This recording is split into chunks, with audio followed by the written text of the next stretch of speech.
All right, let's dive in with Lige Douzable and B-Mac. Bryant McFadden, the two-time champ here as well. Gentlemen, wow. I mean, I don't know how we dig into this one or where we start. I got some questions. And first off here, Lige, I'm going to go to you. Where was this game won and lost? At halftime, where was the biggest difference? What did you see different? Well, to me, it was the Minnesota Vikings defense. It's been much maligned this year, but holding the Colts to 5 field goals, that was the difference in this game, right? So many turnovers, right? They also get a special teams turnover for a touchdown. But other than that, this Minnesota Vikings team defense, who has struggled throughout the year, they held it down, right? Again, holding them to 5 field goals was the difference in winning and losing this game. Because in those situations, if they give up scores instead of field goal attempts, they lose this game outright. The offense finally started getting going in the second half. Kirk Cousins was masterful. Now, those 2 interceptions, I don't even blame Kirk Cousins. I think that was, some miscommunication with Jalen Reagor. One, he broke inside, Kirk threw it outside, and the other one, Jalen Reagor just simply stopped running, and Kirk was throwing the post corner route to him. So kudos to this Vikings team with the adversity they went through. Down 33-0 at half, wow. But the defense, man, the defense standing up tall when they needed them the most was the difference in this game. Yeah, don't let that 36 fool you, as there were special teams touchdowns, a pick six. Those don't go against that Vikings defense that stood tall here, B-Mac. Your initial reaction to history here on Saturday is what? Wow. Wow, that's my initial reaction. Leger was dead on. And when you talk about the first half woes for the Minnesota Vikings, remember, they went down halftime, down 30 points. But Indianapolis only scored 1 offensive touchdown. The field goals their defense was able to force the Colts to settle with was the difference maker. And then in the second half, we just saw horrible play from the Colts and just sound great execution from Captain Kirk. He wasn't Clark Kent today. He was a superhero. And you talked about the 2 interceptions. No question. I don't put Kirk Cousins in. That's not his fault. I don't put him at fault of those interceptions. But what he did was he kept his composure. The entire team, they kept their composure and found a way to fight back in this ball game, and arguably the most entertaining game this season. And get this, guys, I felt like when they came back against the Buffalo Bills, right? That game, the back and forth affair, was the most entertaining game this season. But they were able to one-up that performance in today's matchup and doing something we never seen before in the game of football. A 33-point comeback, the largest ever in NFL history.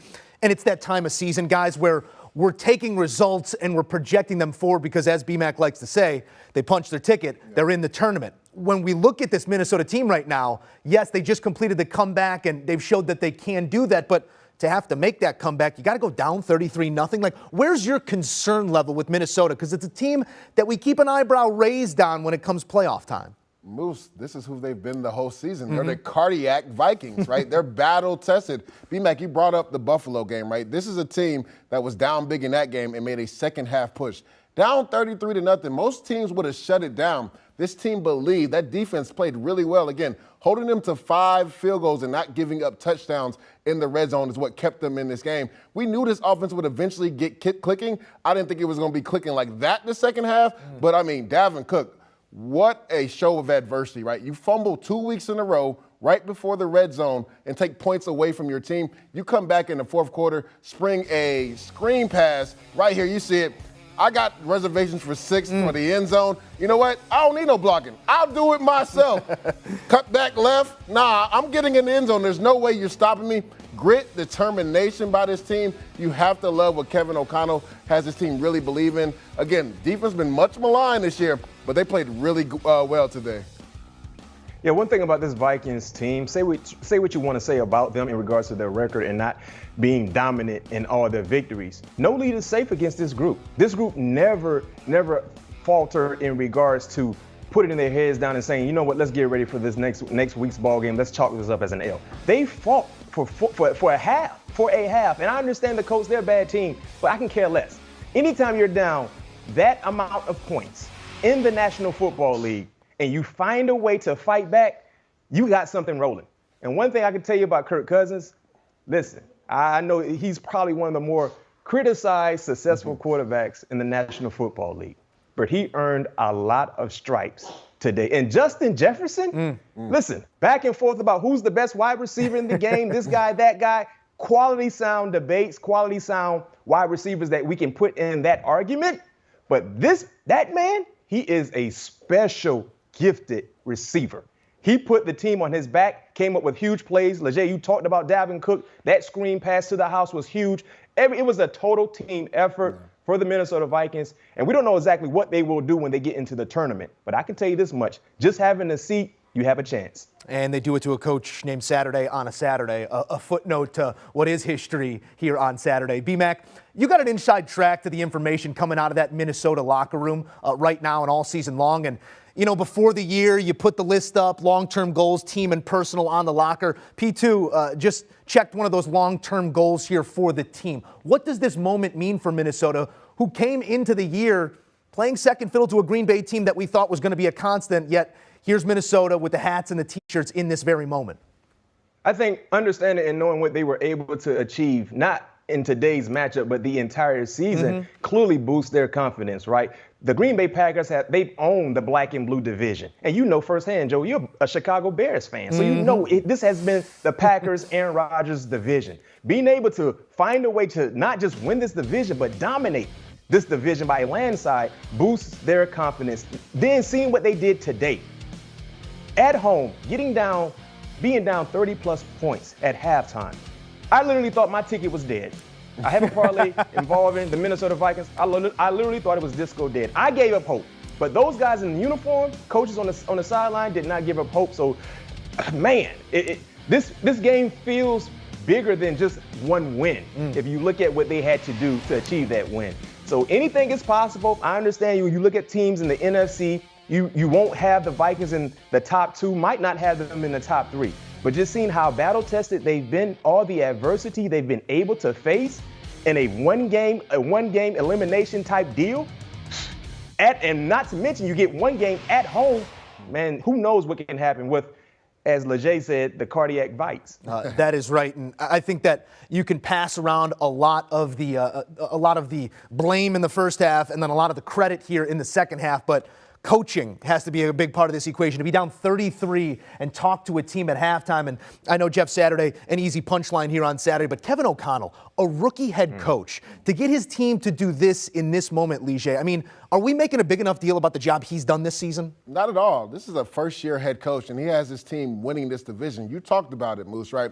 This division has been owned by the Green Bay Packers. Now, I personally picked the Vikings to win this division in the beginning of the year just because I knew Kevin O'Connell coming over from L.A. with Sean McVay, and then what they've added on defense. I think adding Zadarius Smith has really changed the attitude of this defense. Now, again, they've struggled most of this year for the last 4 or 5 games, but they showed up big today. And Kevin O'Connell, you could tell his attitude and reflection of his attitude is really worn off on the team. This team was bad on defense last year, and they've struggled these last couple games, but they've taken the attitude as long as we have an opportunity to go out there and play and make some stops, we have a chance to win games. And again, down 33-0, most teams would have shut it down. That's, you have to give a kudos to the head coach for keeping this team together, knowing that they still had an opportunity to win this game. Yeah, impressive stuff here out of Kevin O'Connell in his first go-around as a head coach. Fantasy playoffs, more places than not, B-Mac. And we got to take a temperature here because I know you always got one eye on the CBS Sports app checking your fantasy. Jonathan Taylor out after just one touch in this game, and I'm sure some fantasy fates relied on that one here. Do you see this game going any differently? I know it's hard to unwind all the chords that we just went through here over 60-plus minutes of football, but is this game any different if Jonathan Taylor's a part of it? You would hope not. We know what type of difference maker he has been for the Colts organization, especially this year. Got off to a slow start. There was some injuries, but over the last few weeks, he's been very, very productive. Having that type of lead and knowing that you have to run the football, you like your chances with Jonathan Taylor in the lineup.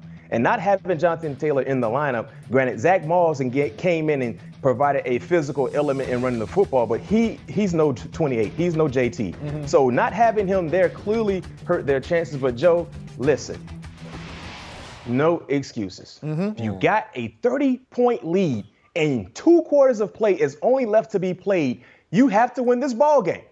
There's a reason why this was the largest comeback victory in the game in the NFL history, because no one can do it. It's hard. Regardless who you have in the lineup, no one can do it. Usually it doesn't happen. So no Jonathan Taylor. You have to like their chances, finding a way to seal the deal. But even without Jonathan Taylor, I don't care if you got B-Mac in the backfield as your running back. I got to find a way to lean for it to get some positive yards. not to mention, you still have the clock on your side as well. So it wasn't just having the scoreboard on your side. You had the clock. A ultimate letdown. But like I said, my parlay ticket is still alive. Yeah, B-Mac, I don't know if Jonathan Taylor playing in this game would have made a difference. Now, I think it makes a difference for Matt Ryan, right? Because that's his safety blanket. We saw the clip right there when he got hurt. He was throwing the ball to him on the side, and that's where Jonathan Taylor can help you on certain third down situations. Now, Zach Moss and Jackson ran the ball with purpose today, and they ran a physical brand of football. But like you said, B-Mac, when you're up 33-0, it shouldn't matter who's in the backfield. You should be able to run some clock off and win that game. But the Colts decided to colt and lose this game. And again, Jonathan Taylor, difference maker. Of course, we know what he's meant to this Colts team. And he was on a streak where he was playing really well these last couple games. But there's no excuse if you're the Indianapolis Colts. There's no way you're up 33-0 and you lose a football game. And as you just saw, Matt Ryan, now the not-so-proud owner of both the largest comeback loss in NFL history and the largest comeback Super Bowl loss in NFL history. It's a 10-0 record now in one-possession games for these Minnesota Vikings. So getting it done in these tight ball games. We're going to take a look now at the NFC playoff picture because the ticket has been punched, and they're currently sitting on the 2 line. They're the only NFC team playing here on Saturday, so this is how the standings will look heading into Sunday's action. It's the Vikings on the 2 line.